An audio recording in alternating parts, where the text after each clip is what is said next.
Thank you, everyone, for joining us, digitally or in person. For those of you in person, please help yourself to pizza, wine, and beer if you haven't already.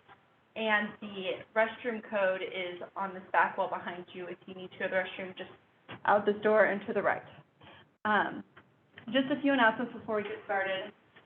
Our next program is June 18th, and that will be over equity and resilience of Boston. And how Boston is adapting to climate change. So we'll have representatives from the City of Boston as well as a project example. And then on July 20th, we are very excited to announce that we will be doing a tour of Nubian Square, followed by a networking event on the rooftop of the new bowling building in Nubian Square, where we'll have drinks and appetizers catered by Solil, which is a locally owned, minority-owned business there. So please mark your calendars to July 20th. And then if anybody is interested in joining the Committee on the Environment, it is in fact a committee, and we're always looking for new people to join. So if you're interested in that, Laura and I will put our emails in the chat or come talk to us afterwards, and our cards are over on the table at the entrance if you want to email us. If you are looking for CEUs, we will put that into the chat as well, or if you're here in person, then we have a sign-up sheet coming around, and when that's done, it'll also be by the door. If you have questions and you're virtual, please put them in the chat, and Laura and I will field them after the presentation. But if you're in person, then just raise your hand and we'll call on people. And without further ado, this is Patrick Murphy. He is the Director of Sustainable Design at Vanderwaal, where he heads the Building Performance Group. He's also the former co-chair and remains an active member of our group. So, take it away. Thank you, Beth. So today I'll be bringing everyone up to speed on the changes in legislation here in Boston for reducing emissions in not just new buildings but also existing buildings under what's generally referred to as Berdo 2.0. So as Beth introduced, I am Patrick Murphy, Director of Sustainable Design at Vanderwaal Engineers. I have about 15 years as a mechanical engineer and MEP project manager with Vanderwaal in our Washington, D.C. office, and here in Boston leading our building performance group. And today's agenda will go through kind of some big picture, kind of setting the stage for why this legislation exists. So the emerging energy efficiency and emissions legislation in not just Boston, but generally, and how Boston compares to other cities. We'll go through the basics of Berdo's updates and walk through how building owners can comply. And then I'll spend a chunk of time at the end going through case studies of different project types, how we apply these lessons to the two different project types that we may be working on, or those of you that work with owners may have in their portfolios, and then conclude with some takeaways. This is a copyright presentation. It's for continuing education, yada, yada, yada. So the emerging energy efficiency legislation, the context for the updates to Berdo. First bit of context is that the electricity grid is getting cleaner, more renewable, and there is a transition away from fossil fuels to using electricity and taking advantage of the grid, getting cleaner over time. What you're seeing here are the commitments that the states in New England that are part of what's called the ISO New England regional grid have made through the next couple of decades. Generally speaking, with the exception of New Hampshire, all the states are making commitments to pretty high proportions of their total energy consumption or energy production for the grid coming from fossil fuel-free sources. That includes certainly wind and solar. That's where the largest amount of new carbon-free energy is going to come from, but also hydro, also nuclear. Beyond that, within cities, and specifically here in Boston, over 50% of the emissions in cities comes from the built environment, from buildings. The remainder comes from transportation, things like that. This is a higher proportion than you might see economy-wide or statewide that buildings have responsibility for. So within cities, really targeting buildings is a key strategy for meeting their own commitments towards carbon neutrality. But the challenge that buildings pose to cities from a legislative perspective or a code perspective is that buildings are only updated or renovated at a slow pace relative to the scale of the challenge that we're trying to address with this legislation. Only about 2% of floor area in a city is renovated or new construction in any given year on average. So that's just not going to be enough floor area in the city that's turned over and made to be carbon neutral by the goal of 2040 or 2050. So cities are tackling the challenge not just with new buildings, but also with existing buildings through a couple of different strategies and different types of legislation and regulation. Some are using benchmarking. This is the collection of data for building energy performance from building owners over a certain size. Then with that benchmarking data, they're using that to inform policy or to inform whether an owner needs to make modifications to their building. Under Berdo 1.0, which has been in effect for a number of years, benchmarking was really one of the primary parts of it, followed by energy audits and retro commissioning. This was having an engineer or commissioning agent assess the building energy consumption, where there might be opportunities to improve, and helping owners make those improvements in their buildings. Cities are also establishing emissions limits. That's what Berdo 2.0 is. They're also requiring more clean power for the grid or providing avenues for building owners or residents to get renewable energy more easily. And some are even entertaining a natural gas ban in new construction. So within New England and the Mid-Atlantic, which are, this part of the country, also California, are kind of out in front nationally for implementing these types of legislation and regulation. Each city kind of has its own unique combination of how they're implementing these policies relative to the building stock that they have, the local politics. So Berto and Boston are not alone. Berdo's update is actually an update very similar to one we saw in New York City a couple of years ago called Local Law 97. Philadelphia, Washington, D.C. have their own versions of policies that they're implementing. And importantly, what we're starting to see now in 2022 is that it's not just the big cities that are implementing this legislation. Now we're starting to see the surrounding communities, the next cities. So here in Boston, we're expecting Cambridge to have similar legislation in the relatively near future. In Washington, D.C., Montgomery County, the immediate northwestern suburbs of Washington, D.C., are also implementing their own policies similar to this. Now, I'm going to spend the rest of the time talking about an emissions limit more specifically, because that's really the innovation with Local Law 97 and with Berdo.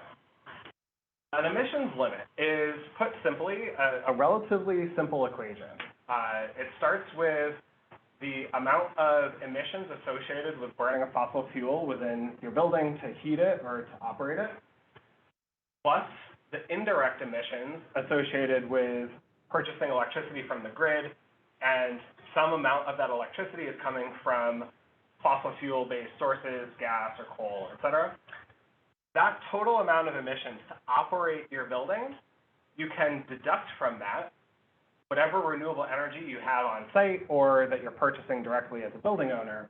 That net amount of emissions to operate your building needs to be at or below the limit that the city imposes for your type of building. Conceptually, relatively straightforward, but you'll see how it plays out in a couple of different ways.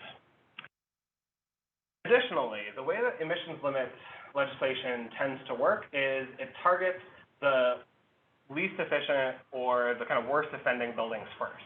So what you're seeing here is on the vertical axis, this is the carbon intensity, the amount of CO2 per square foot that a building emits. And on the bottom is the percentile of the building stock. So this is representing, from a very few number of buildings to, all the buildings. And what we see here is that there are a few really high energy consuming or really high emission type buildings.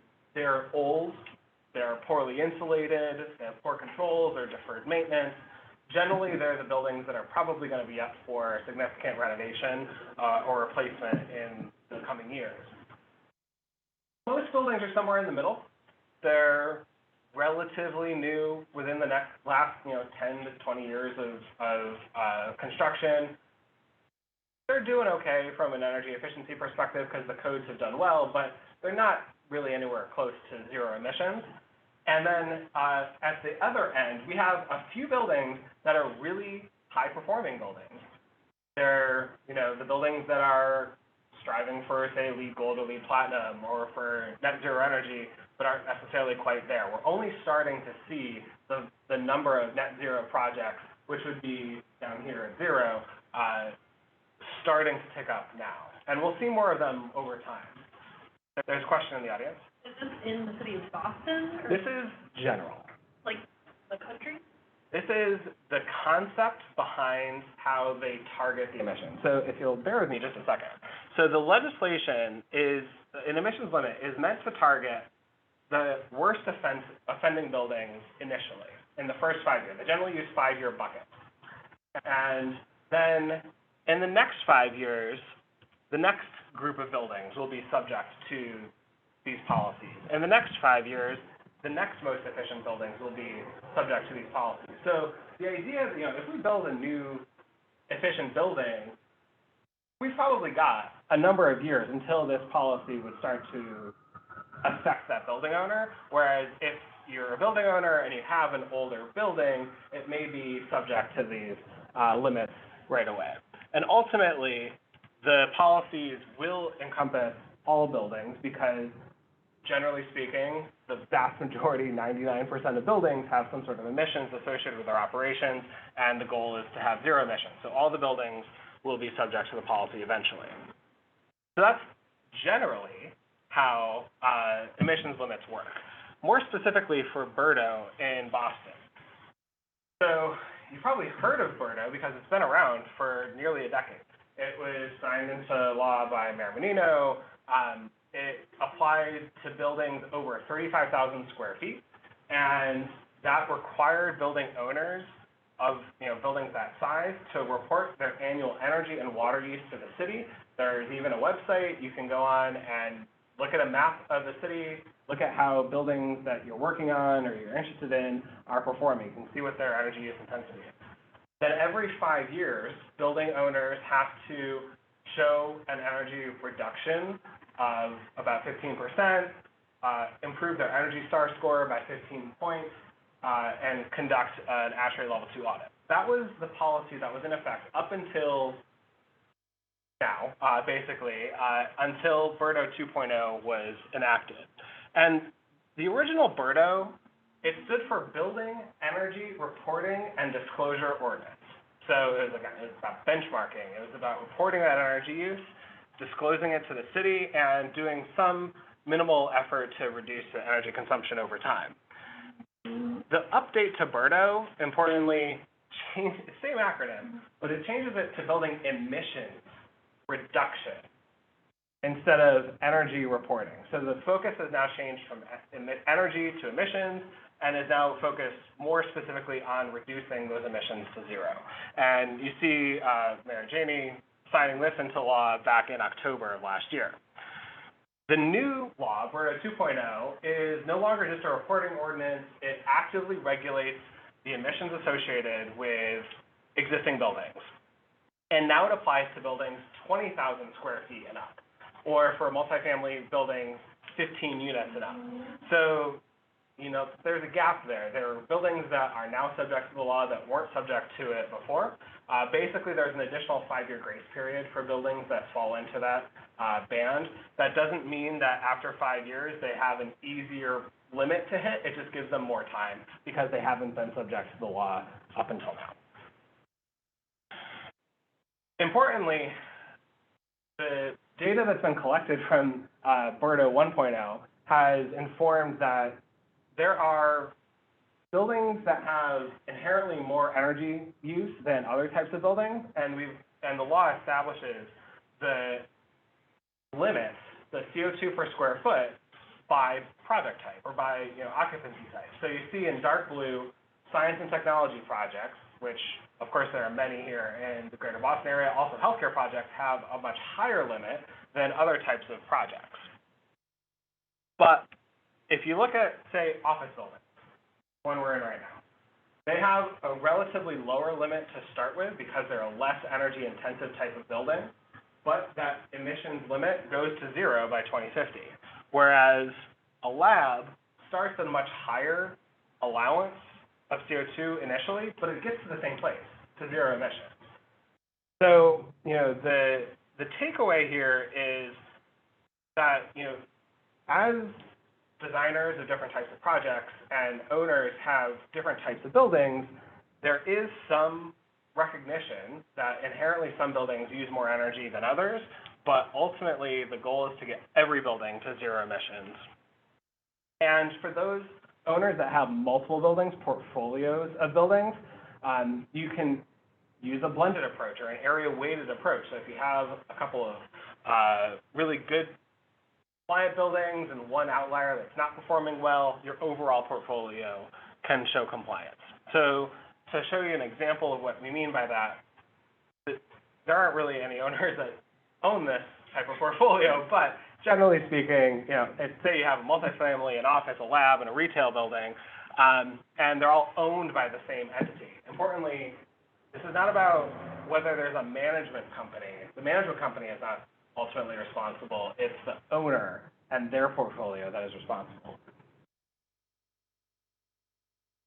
Every building has its own unique emissions limit for their different types. Some are over their limit, some are below the limit, but in total, as long as you stay below that total limit, then you demonstrate compliance.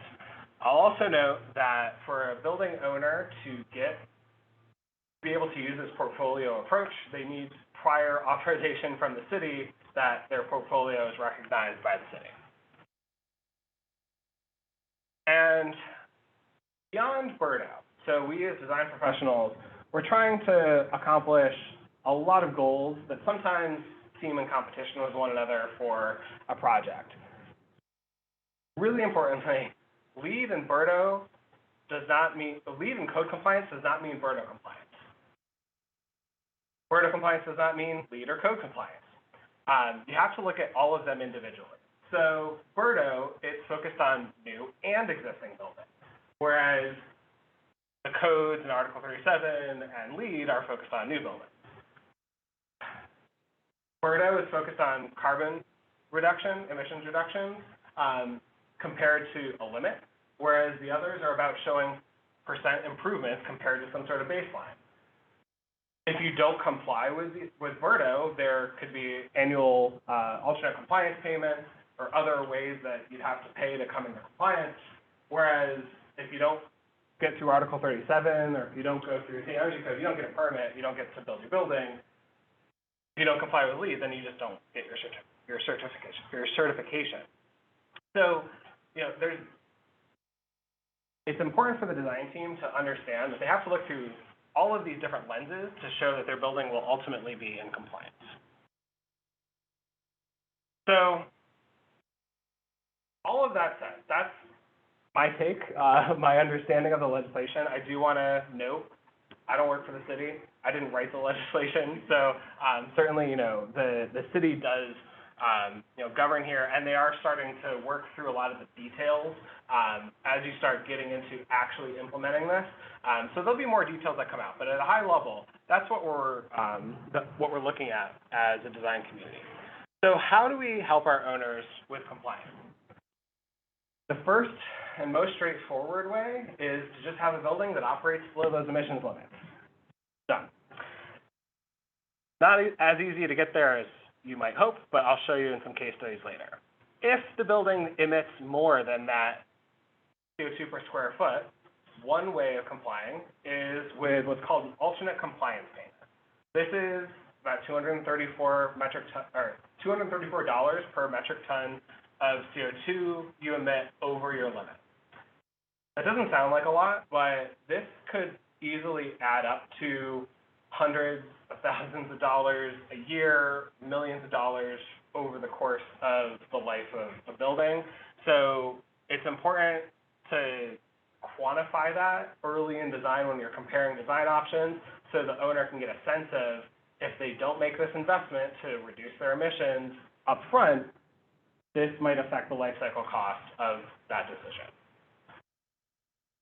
And then the last three strategies are ways of procuring clean energy to reduce the emissions associated with the electricity consumption in the building.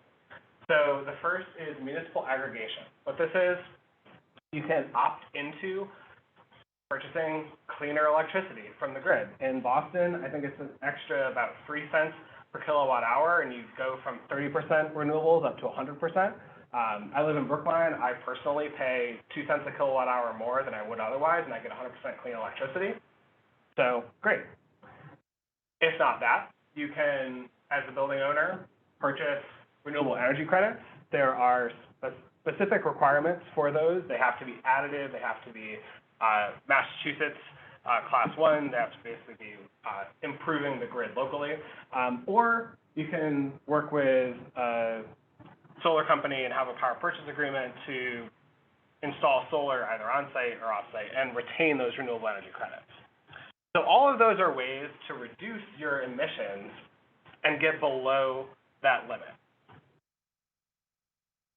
If an owner does not comply, so first, there is a deadline, but they're working with owners to give extensions, especially in these early years.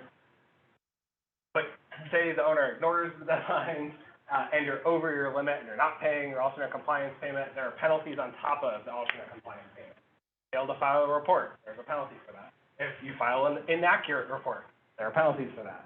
And every 5 years, building owners have to have a design professional, either a professional engineer or a certified energy manager, or there's a long list of approved types of professional certifications, and the city has now a list of companies that are able to provide this service. The third party has to verify that the data is accurate every 5 years. And that's meant to avoid all of this in the first place. The city is not looking to penalize owners. They're looking to get buildings to reduce their emissions and to be accurate about it. So how to comply? Say you have an existing building, you're a building owner, you're working with a building owner. In an existing building, conduct an energy audit. See where your low-hanging fruit is to reduce energy consumption through retro-commissioning, improving the controls, the operation of your systems, and generally speaking, ask an engineer or commissioning agent for assistance here. But that's only going to get you so far. And that's really what Berdo 1.0 is about. Berdo 2.0, you're going to need to go a lot farther than that. And one of the key strategies to get there is electrification. It's a topic that has really taken over the discussions on my projects for the last couple of years now. Electrification means moving away from using fossil fuels towards electricity to provide the heat for your building. I'm going to compare a couple of different technologies in a couple of different ways to show what I do and I don't mean when I say electrification. First, on the left, we have different types of heat pumps: air source heat pump, water source heat pump. I kind of lump them all together for now for the purposes of this discussion. A heat pump is, generally speaking, an all-electric way of moving heat from one place to another. So an air source heat pump is absorbing heat from the atmosphere and putting it inside the building. A water source heat pump is absorbing heat from some sort of water loop at, say, a geothermal system and moving it into the building, or vice versa. Compare those to fossil fuel-based, say, a boiler, which is the most common way of heating buildings in Boston. Heat pumps provide a lower grade of heat. They provide, say, if you're producing hot water, that hot water is somewhere in the low, 100, 140 degree water range. Boilers can certainly produce those lower temperature waters, but oftentimes boilers are producing a higher temperature water or even steam. And boilers have a CO2 emission because boilers are sourced by fossil fuels. The thing with heat pumps is that you can provide that heat with renewable resources, whether it's the grid getting cleaner over time or going ahead and getting renewables right away. So, generally speaking, when we're talking about heat pumps, we are talking a lower grade of heat, and that changes the way that engineers think about how to select systems. That does present some challenges for projects, which I'll get into in a bit later. Comparing three technologies head-to-head, first, by looking at emissions with the grid and its current emissions mix about now, to produce the same amount of heat right away with the grid in its current state in Massachusetts, heat pump has less emissions than a boiler to produce the same amount of heat. Electric resistance has a higher amount of emissions to produce that same amount of heat. The reason is the grid is not yet clean. Electric resistance is not efficient. It's really no more efficient than the gas boiler. When you combine those two things, that's why you get this higher number. But when you combine the efficiency of a heat pump, which is 2, 3, 4 times as efficient as a gas boiler or as electric resistance, when you combine that efficiency with the current state of the grid, that's what gets us emissions right away that are lower than operating that boiler. But that's just right now with the grid in its current state. As I showed you, the grid's going to get cleaner over time. By 2035, those numbers get cut even more. And now even electric resistance is doing better than the boiler. The boiler didn't move. You install that boiler, you have those emissions for the life of the boiler. And eventually, as the grid gets clean or as the owner procures clean electricity, those all-electric options can get to zero emissions to produce that heat. But if you install that boiler, you live with that boiler. Question? I was curious what the factors were to reduce the grid, which you saw coming, and also the electric resistance doesn't get any more efficient. That's true. Yeah. So down here, and I'll follow up with you. We have the numbers that actually we use here. So the emissions rates for the grid we're getting from EIA, the national level reporting, and eGrid, which reports the emissions associated with each grid. Then we layer onto that what the legislation that I showed at the first slide says the emissions reductions, the amount of renewables that are going to come onto the grid, kind of linearly by 2050, when the grid is clean, you get to zero emissions for electric. And it doesn't really matter. If it's electric resistance or heat pump, because all of the electricity is coming from a clean source. It's just that you're using a lot more of that clean electricity with this strategy than you are with this one. So I'm still not advocating for electric resistance, but at least you're not burning a fossil fuel, because then you're stuck with those emissions. I am not Pollyanna about this. Electricity is more expensive than gas. But I will say this slide is already out of date with everything that's happened with the war in Ukraine. Energy prices are all over the place. But generally speaking, electricity is way more expensive than gas. So again, electric resistance is a really expensive way of heating a building for a typical building owner. There are some exceptions to this, but I won't belabor that. But when you combine the efficiency of heat pumps with the cost of electricity, you get a more comparable cost to operate the heat pump compared to the boiler, but not necessarily any cheaper. So generally speaking, when you're thinking about whether electrification or using a heat pump needs to pay for itself, has a simple payback, has a life cycle cost payback, it might not pay for itself from an energy cost perspective. Maybe it'll pay for itself with the emissions limits and those autonomous compliance payments that the city has imposed now. That might change the balance of the life cycle costs. But we're not telling owners this is going to save them money and reduce their emissions, because it's more nuanced than that. Also, we just don't know what the cost of energy is going to be like over the next, we don't even know the next couple of months, much less the next 30 years. Question? Quick follow-up. So the heat pumps that you have just here for the case study, are you assuming air or water? We are assuming an efficiency of 300%, a COP of 3, no matter what the technology, just for simplicity's sake for the, yep. And I'll also admit, a heat pump in the middle of the winter, an air source heat pump in the middle of the winter has a COP more like 2. And then in the warmer months, it has a higher COP. It fluctuates based on the ambient condition. We use 300% as just kind of a general for all types of heat pumps, just to make the analysis more straightforward. So let's say you electrify the building. You've already addressed the low-hanging fruit. Now we're talking renewable energy. So where possible, add PV to the roof.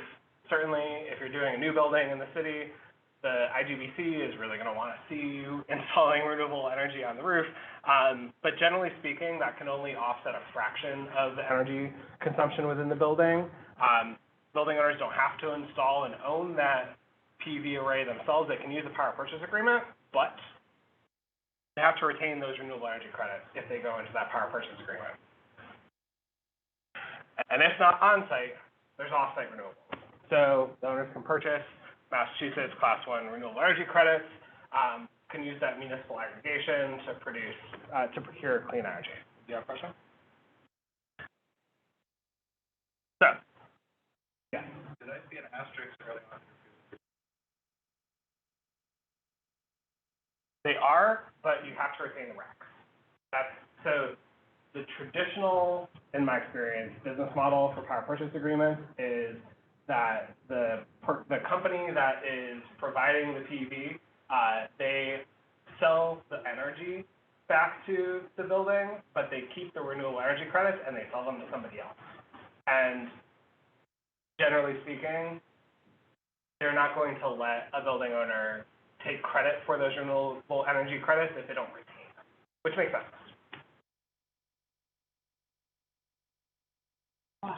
Energy.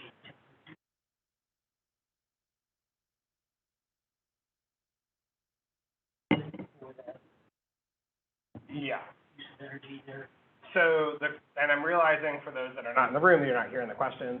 The question was, the cost to produce the solar panel, like the actual production manufacturing of the solar panel compared to. So, generally speaking, we are seeing that, with the exception of the last couple months, the cost of solar has dropped pretty significantly. Whether or not the embodied carbon associated with the PV is a better solution or not,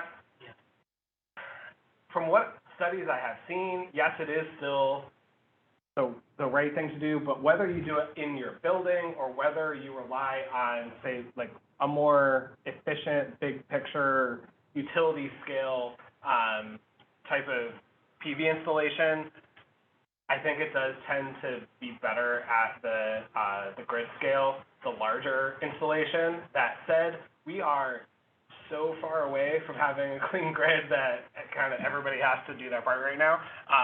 That would be a good problem to have. I will say, the focus on embodied carbon beyond PV is starting to result in some interesting ways of analyzing projects. One of actually, when I was on the COTE co-chair, we had a presentation where the architect studied reducing or increasing insulation in a wall and reducing energy consumption versus the embodied carbon associated with increasing that insulation. And it didn't necessarily make sense in all cases to add the insulation. So it's a nuanced picture. And really, I think the takeaway from all of this, from that question, is that it's on us as design professionals to be doing these analyses and informing design. And the metric that we are using to determine whether an option is good to incorporate into a project is shifting. It used to be lead points or first cost or life cycle cost, and now we're talking about carbon and not cost, and we're talking about total carbon, not just operational carbon. So that's an evolving way of thinking about designs that, frankly, just in the last 2-3 years, I've seen a pretty revolutionary shift. And that's why, come to more BSA COTE events, and you'll learn a lot more about all those topics. And all those topics are, all those videos are available online. So if you Yeah. want to go back and Yeah, watch go to- any of those. Go to the BSA COTE website, and you can watch those videos. Question? To that point, I'm assuming Berdo doesn't discuss embodied carbon at all, right? Is that It a doesn't. 3.0? Could be. It could be. So the idea of incorporating embodied carbon, I am just barely starting to see movement on it from a code perspective, incorporating it into codes. Some sustainable certifications have it as an option, or they're incentivizing doing those analyses. Architects, generally speaking, are further ahead on thinking about embodied carbon than engineers are, although I will say just today, I had a call, all the engineers that you know and love are all working together on what's called the MEP 2040 commitment, which is our industry's commitment towards moving towards zero emissions, not just operationally by 2030, but also with the embodied emissions associated with the refrigerants that we select and the materials that we select by 2040. So we are at the dawn of a new era, I think, about, the way that we think about it and the focus on carbon. But it's not legislatively or regulatorily required yet, but I wouldn't be surprised if it is sometime in the next couple of years. But to be clear, what you just said previously about insulation, adding the Yep. insulation increases the embodied carbon. and- Berdo is just worried about your operation. Right. Yep. But you're saying it's almost case by case, we're just, Yep. Yeah, you have to do the analysis. right. Yeah, don't take that as like just a general rule and don't do it. You have to do the analysis. And so I think the takeaway for the audience, for all of the design professionals, is start working these types of analyses into your workflow. And, making the leap from doing an energy model from reporting energy or energy cost to emissions, not really that much of a leap. Doing an embodied carbon analysis, more effort, and some architects have figured out ways to streamline that, work it into their process, which is good. And ultimately, we need to get to marrying the two results together. I'm seeing varying levels of success with that on projects, but generally speaking, inform your design decisions with analysis and make sure that you're doing it in a way that you're looking at the total picture and you're not just looking at one metric, but you're looking at a bunch of different metrics: operational, embodied carbon, energy cost, first cost, et cetera, whatever the drivers are for the project. So everything that I've discussed now and all the questions thus far have been, generally speaking, pretty theoretical. So let me apply all these lessons to a couple of case studies, different types of projects, and what we're seeing and how this is playing out on real projects now. So the first is large office, existing building that was 30, 40 years old. It's due for a refresh. We see this all the time in the real estate market. And the extent of that refresh was a question, with knowing that Berdo 2.0 was looming. So one version of that refresh for this facility would have been basically keep the existing envelope, replace the existing systems in kind, but do some of the lower hanging fruit improvements on energy efficiency and controls. Other option was replace or improve the building envelope, go with more electrified heating and cooling systems, more aggressive energy recovery, trying to push not beyond what's typical for a commercial office building, but really position that renewal, that refresh of the building for this new Berdo regulation landscape. When we compare those two kind of options, and this is going to be a unique result for most projects, but the general theme should be pretty consistent. In blue, you see this is in the beginning of Berdo, and it goes into effect in 2025. The emissions associated with that more standard refresh would still use boilers as the source of heat. In dark blue, that's your fossil fuel, your gas emissions, and light blue, your electricity emissions. Compare that to the all-electric option. The more efficient building, the better improvements on energy recovery and envelope, et cetera, and the removal of the fossil fuel use in the building.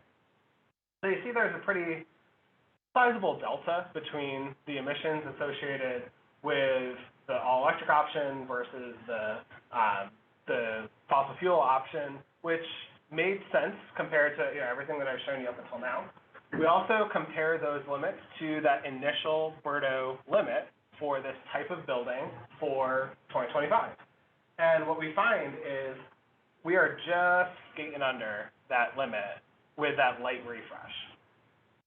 But if we more aggressively reduce emissions, electrify the loads, we're getting a pretty comfortable cushion below that emissions limit. 5 years out, Berdo limits come down a bit, and our emissions come down a bit because the grid is getting cleaner. But again, we have a big cushion still with that all-electric option. And the owner would be paying roughly $15,000 as alternate compliance payments in this scenario. For a large building like this, that's a rounding error. That could have just been something even wrong with our energy model. 5 years later, now Berdo is starting to have some teeth. So even though the building would have been relatively recently refreshed, new system, it's starting to see a six-figure penalty. This is about 1 million square foot building. A six-figure penalty annually. Alternate compliance payment penalty. And the all-electric option is still staying below that limit. 5 years later, even more. Electric's still below, but the traditional options still paying a penalty, now nearly $250,000. In this scenario, we were not as aggressive in our assumptions about the grid getting clean. And so here, the Berdo limit did catch up with the all-electric option, unless the owner in that scenario, if the grid didn't get clean, the owner would have to procure some clean electricity themselves. But the net impact, the delta in the alternate compliance payment, still around $250,000 a year. And then in 2050, similar. So there are a lot of assumptions that went into this, but the gist of what you're seeing here is that the electrified option, the more efficient option, is buying time for compliance, and even then it is having lower alternate compliance payments than the more traditional route that uses fossil fuel. In this project, it added up to $4.4 million over those 30 years. So pretty sizable. That may or may not influence the decision of that building owner, but now they have a way of quantifying the investment that they can make up front and all the benefits they get from it beyond just Berdo, or making those payments through alternate compliance payments down the road, or paying for the clean electricity, those extra 2 cents a kilowatt hour or 3 cents a kilowatt hour. So now they have a sense of what the economics around this look like as they're thinking about that repositioning. Patrick, Yeah. before you move on, did you assume inflation in the AEC? No. So Stayed steady for because the legislation does not yet, crazy. doesn't change that $234 per, it probably, Bigger. it will. So what If we they're even available, right? Yeah, so what we've understood from the conversations we've had with people in the city, when they set that number, the $234 per metric ton, it was being set basically to be the nudge, but not a cudgel to get owners to make that switch. Over time, especially when the energy costs, whatever they're going to do, and that changes, they do reserve the right to change that cost, and they will change that cost, but what that will be, and we did not assume that would change, but that is another variable that will,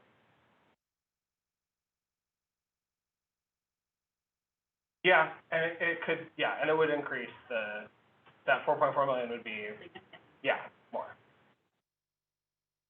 that real life analysis, real life case study, how did that 12.4 million compare to the cost of replacing gas system with the new gas system? Because it's a whole billing, it's something Right. that's the real. Yeah, so the real savings on this project, I don't have that handy. From another project that we studied, and actually someone in this room was part of it, the study that we did was an all-electric, like all-electric option, or an option that had an air source heat pump as its primary source of heating, but still had gas boilers.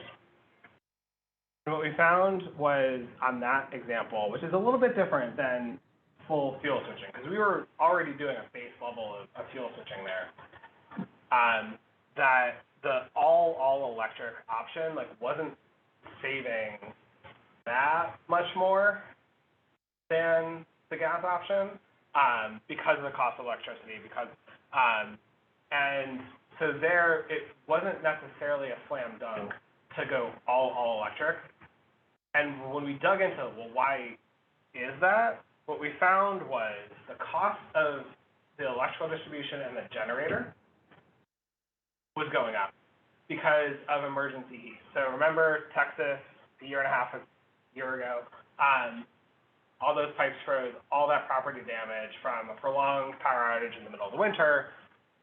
How do you prevent that? So one of the struggles that engineers have with electrification is thinking through those scenarios. And so if you assume that your backup for the emergency scenario, maybe you're still using gas for that. Instead of having a bigger generator, maybe you have a gas boiler and you only run it when the power goes out, or when it's super cold out and the air source heat pump has a COP of 2 instead of 3, or something like that. That's where we found, because you have that gas infrastructure already in the job, the delta to go as the electric option isn't really that much, and now it has a much quicker payback, especially when you layer in these alternate compliance payments. So that was a kind of roundabout way of answering that. These electrification strategies, in order to make them work, they have some backup systems, and what you're comparing the apples to apples with looks at the totality of the systems and all the backup that's associated with it, and you can be creative to make sure that you're doing the electrification in a way that is more cost conscious. Is not kind of adding additional scope that's unnecessary, and then that way the delta between the electric option and the traditional gas option isn't necessarily as much as you might think. Before you move on, so that question was about replacement. Yep. There's a question online, for the all-electric option, how does the additional cost for RECs compare to emission penalties? How does the cost of renewable energy credits compare to To this. So, generally speaking, what I've heard from the city, I've not done the analysis myself, but what I've heard from the city is that $234 per metric ton is meant to become a choice. It's not meant to necessarily be the first choice. It's meant to be like one of the later choices, so that you, as a building owner, make the switch to renewable energy through municipal aggregation or through renewable energy credit first, because the goal of the city is not penalize building owners and collect revenue. The goal of this legislation is to reduce emissions and to get more building owners to switch to lower emissions. So the idea behind the pricing structure within it is to make the alternate compliance payment kind of like a last resort as the most expensive option, not necessarily a huge burden, but just to help shift owners towards the more renewable solutions, generally speaking. But I have not done the analysis on that question to actually bear that out. So the next case study, so that was a commercial office existing building. The next case study, these are new construction lab offices. They're hot on the market right now. So this is looking at, because a lab is inherently a high energy type of facility, it has a lot of ventilation air and all the heating that comes along with that. It has a lot of simultaneous heating and cooling going on because you have high air change rates within the building, and that means you have reheat to maintain a space condition. So when we look at an option on this project, when it's going through the Article 37 process, it's code fossil fuel use. This is just looking at fossil fuel use. We were able to reduce the fossil fuel use with an original P&F submission. This was pre-Berdo, which was still using boilers, pretty traditional energy efficiency strategies, but not really leaning into that electrification too much. We were able to reduce the fossil fuel consumption by about 56%. But the process of going through entitlement with the city takes a long time. Along the way, Berdo comes along. We take a look at this with fresh eyes. We come up with more energy recovery strategies. So this is like leaning into something similar to a convective system, and some other partial electrification strategies to reduce the fossil fuel use even more, and got it down 86% compared to code. What that translates to, when we look at it through the Berdo lens, is the P&F submission, the original submission, was still a pretty efficient design. It was still well below the limit initially, but the Berdo limit for labs comes down faster than for offices. So the Berdo limit caught up with the emissions here. Now this option did assume that the grid was going to get cleaner over time. So that's like a variable that you need to have a conversation with your owner about what that decision, what that variable is in your analysis, as it'll change the results. And again, here we did not escalate the cost of the Berdo penalties. And for these facilities, because labs are inherently a higher energy use per square foot type of facility than an office building, these had added up to $8 million of avoided alternate compliance payments by going with that mostly electric option. And it still had some gaps. So here, like this was enough to convince an owner to make that switch. That plus, because it's a new building and it's going through the Article 37 process, there are lots of drivers and approvals that need to happen, and so that's really starting to push owners towards these decisions.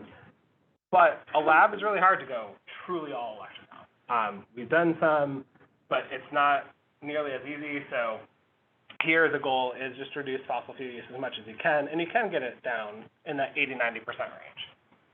Next case study is multifamily.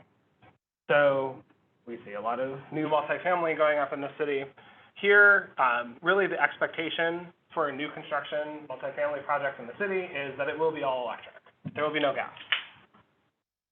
And when we think about the types of the energy end uses on a project of this type, the ones that stand out to us as traditionally being outside of Boston, fossil fuel based, are heating and domestic hot water.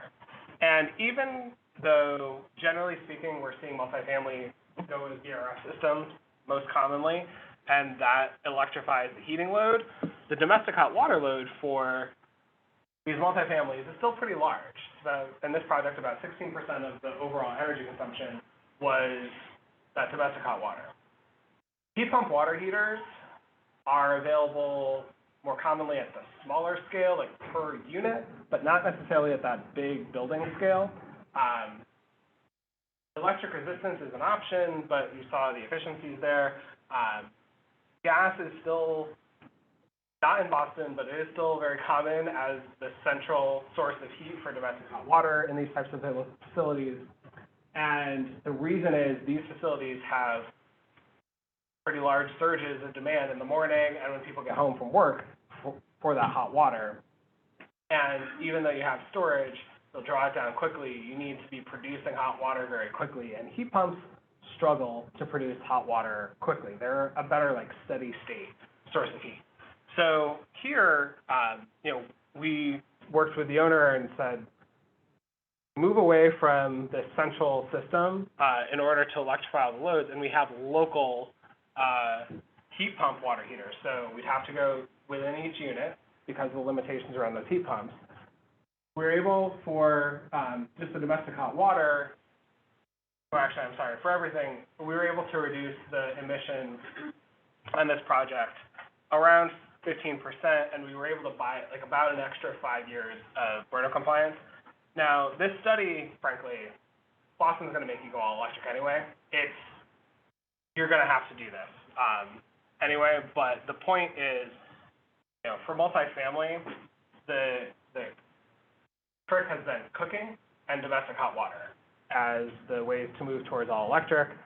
You're going to have to do it anyway. The way to come up with an all-electric source of domestic hot water in a multifamily project is, it can be not as straightforward as some of the other systems, say heating or using electric resistance or induction stove. So here, we were working with this owner to work through those challenges. Yes, question. Did you do any scenarios for solar hot water with gas as a makeup? Good question. So the question was, did we look at solar hot water with gas as a makeup? So on this project, and my general philosophy on domestic hot water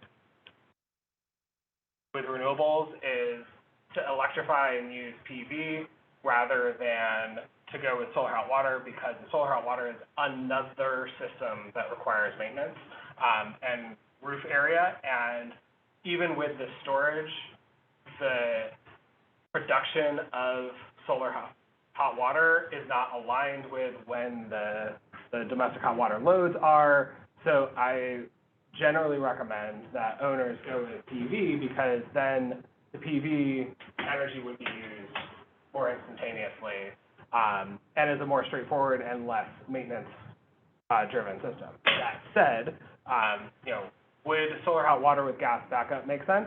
Perhaps. And a variation on that, not in the multifamily projects, but in other types of projects, say a lab project, which doesn't necessarily have a lot of domestic hot water consumption, but it does have large domestic hot water systems, because you have to circulate hot water for the tempered water system for emergency showers and eye wash, so you don't shock somebody if they use those systems. So what we found there, and on another project where we were electrifying an office building, if you don't electrify everything, having the gas as a backup makes sense. Having the gas as a way to react to a load makes sense. Preheating the cold water coming into the building, or coming into the hot water system with, say, with a heat exchanger, with hot water from your heating loop on the other side that you're producing with an air source heat pump or ground source heat pump or whatever it is. Bringing that cold water up from, say, 50, 60 degrees up to maybe 100 degrees, then taking it the rest of the way, whether it's with electric resistance or with gas, are ways of reducing the fossil fuel use, reducing the negative impact of having the electric resistance efficiency for the entire amount. Now you only do it for the last bit of the way. So we're starting to see like that kind of hybrid approach as a way of addressing the hot water. The analysis that I just showed you, the example, we had not gone there with this project, but we didn't have a hot water loop to preheat the hot water or the cold water with on that project. On other projects where we do have that hot water loop because of heating for a lab building or for the perimeter heat in the office, that's where we do start, playing those hybrid systems as a way of addressing all the challenges within each type of project. And every type building type has its own domestic hot water unique requirements.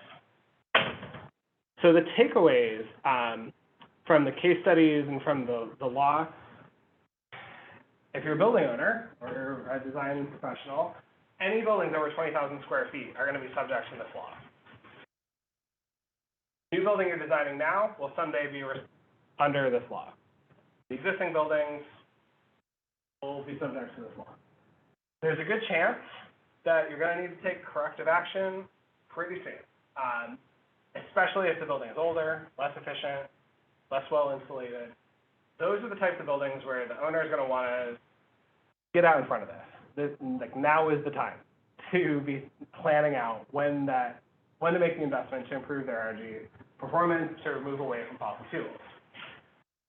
And I will say on that point, what we're seeing a lot of owners do is think through the life of their investment.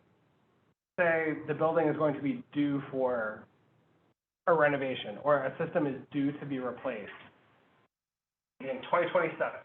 So they may be willing to pay those alternate compliance payments until then, and then make the switch under the premise of, when they look at the total investment, they can either make the investment now, and there may be higher costs because of supply chain, or because everybody's going for the same technology at the same time, or they make this investment in the future anyway, and they're only paying the premium for electrification, if there is a premium. They're looking at it through that lens, and they're trying to time when they do those upgrades. But those alternate compliance payments are coming for those inefficient buildings. They're probably coming in 2025, if not in 2030. So if you're in that bucket, or your building owner is in that bucket, incorporate energy efficiency, electrify your loads, move away from fossil fuels as much as you can, heat pumps are the way to electrify wherever possible, not electric resistance, and then offset with renewable energy, whether it's buying from the grid, with municipal aggregation, buying your own renewable energy credits, whatever it is. For new designs, so those of us design professionals, forward-looking Berdo analyses from the beginning of the job. And as we discussed, also layering in, thinking about embodied carbon is a wise choice. So the idea being, inform the design strategies, inform the life cycle costs when you have to do it with these Berdo alternate compliance payments. And when in doubt, talk to your sustainability consultant, talk to your energy modeler, talk to your engineer about how to navigate this. And there are more details on Boston's website about the law. We are all going to be learning a lot, I think, over the next couple of years as this becomes implemented, as we actually go through all these steps. And I think we'll all be a lot better at how to navigate this in a couple of years. But for right now, this is the kind of new frontier. And hopefully this gives you a sense of what direction you need to go in. So with that, I will open it up to questions from those in the room, or those who have been putting it in the chat. For those of you that want to follow up with me offline, my contact information is here. I'll leave that up for a second, and then I'll take it down, and we can put the Zoom tile grid up and answer questions that way. So we have some questions from the chat. The issue of redundancy in design is an important one. I have heard from sustainability consultants that there is often a conflict between their calcs/assessments and the engineer's stamped designs. How can we as architects help to mediate or even discern who is right?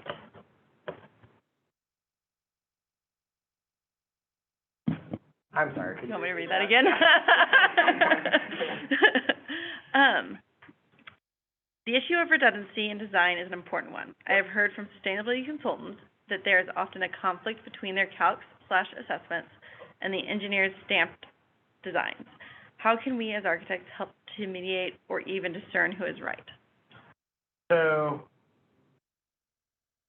I'm going to answer that in a couple of different ways. The first, when I think about redundancy, there's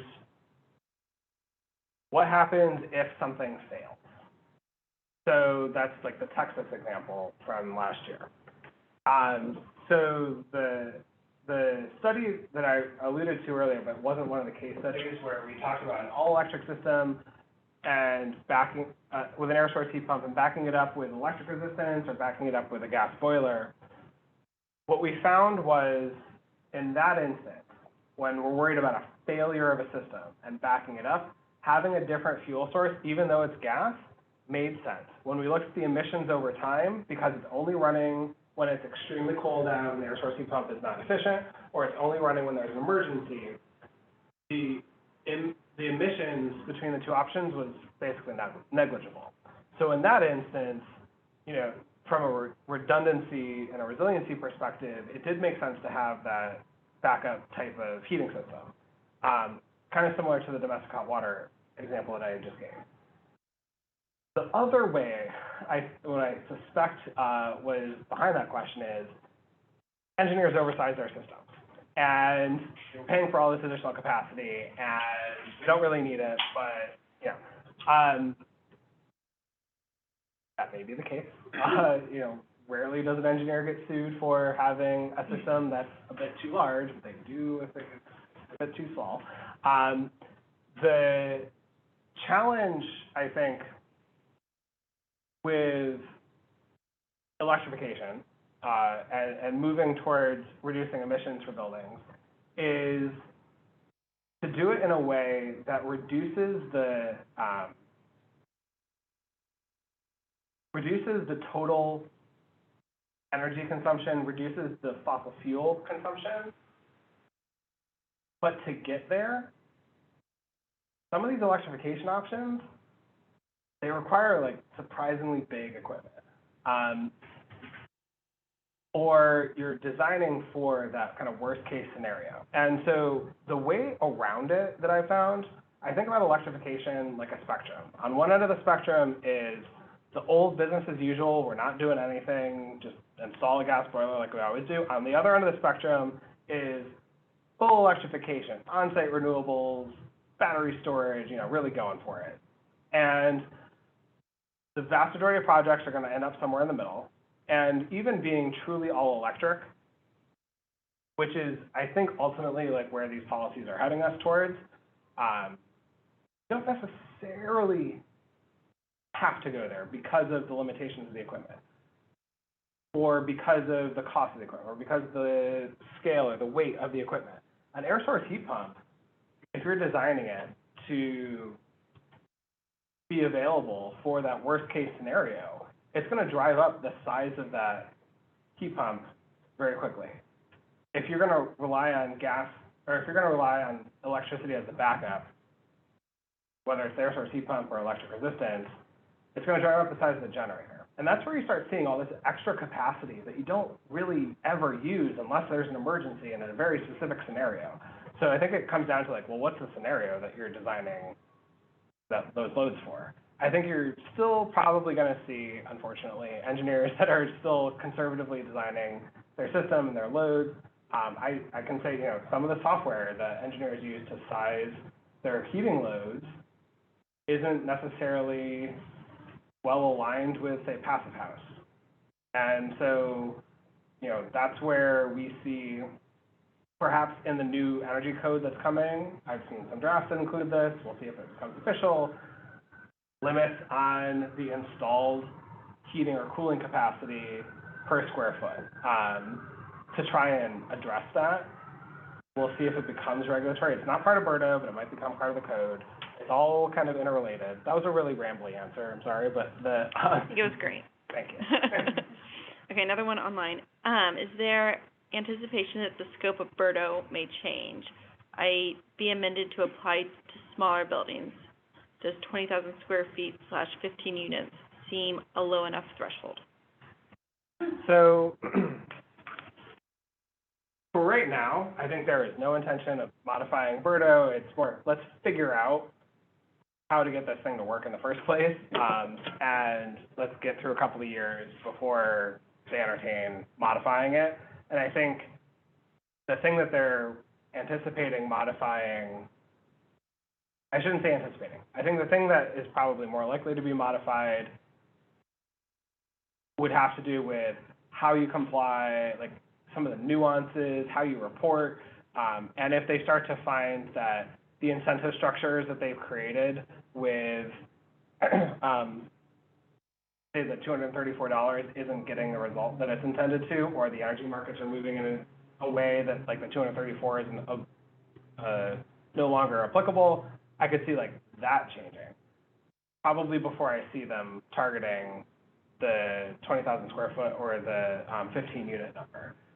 I think the rationale behind the 20,000 square foot number is when the city looked at the building stock in the city and the number of buildings that are within each kind of bucket of different ranges of square footages, the 20,000 square foot, I think, and the 15 units fell in a range that they felt like they were getting the most bang for the buck without targeting some of the smaller building owners that would struggle with making the conversion. I think, most buildings in the city, from a numbers perspective, are under 20,000 square feet, are smaller than 15 units. It's not necessarily about quantity of buildings. I think it's more about shifting the market, especially for those larger buildings, and the higher emitting, like the total energy consumption, the total emissions of the city. I think, even though it's a smaller proportion, like quantity of buildings, it's having a much larger impact on the overall emissions of the city. But that said, we're just, I think, like I said, at the beginning of a lot of changes, so I can't say whether the city will change the emissions limits or Berdo. I suspect that it will evolve over time. Whether it targets the smaller buildings, I don't think it will in the near future. I don't think that's their intention. Anybody else have any questions? Okay, well, I have another. Yeah. Does Berto address a historic building or in any way attempt to balance the historic requirements with the emissions requirements? To my knowledge, it doesn't. It's emissions, it's a CO2 per square foot number that will go down over time, hit it or don't. So within a historic building, and I think the way that the regulation is structured is to give owners and design teams flexibility for how they get there. So in, say, a historic building, you might not be able to easily install an air source heat pump, and you might not have the land to install a geothermal system. And that's where maybe a VRF system makes sense, or some of these other technologies that might apply to to a building. They also have the opportunity to use municipal aggregation, purchase renewable energy credits that don't require, say, PV on a historic structure. You can get clean electricity more quickly through those mechanisms. That doesn't buy you all the way to 2050, but it'll buy you a lot of time, and doesn't touch anything historic about your building.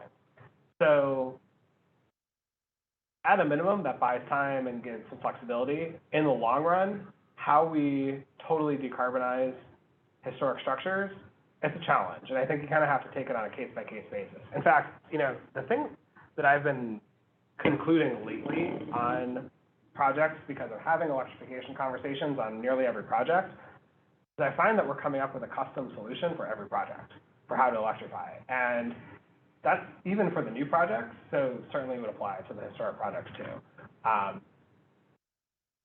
What this kind of new regulation is doing, I think, is it's just changing the incentives and the way we think about things, and it's forcing us all to get creative about coming up with the solutions that comply or, mostly comply with the regulations. So there's no clear answer for historic structures, but there are strategies to get there, and generally speaking, I think the point of the legislation is to get people to be creative and come up with those solutions. Yeah. Did you factor demand reduction strategies into any of the scenarios, like versus efficiency? Right. Trading. Yes. So the question was, did we factor in demand reduction strategies or demand response to the studies that we did? Is that included in those case studies? So right now, as I understand Berdo, I will say again, I'm not with the city. I didn't write the thing, but as I understand Berdo, it is like the reporting mechanism, the way it works is they're just looking for your total annual energy consumption, and then there's a relatively simple calculation, and they give you all the variables to plug into that calculation, and so it doesn't look at time of use. So while, let's just fictitiously say, like, a building in California that's subject to this law, which obviously wouldn't happen, the grid is way cleaner during the day because there's so much solar. And a building that uses most of its energy during the day would benefit from that and have a lower CO2 footprint. A building that maybe like a multifamily residential, and everyone comes home and that's when the sun's going down and that's when the demand for energy is going up, would benefit from, like, in that moment at, say, like dinner time, leveraging some sort of demand response because that's the dirtiest time of the day on the grid.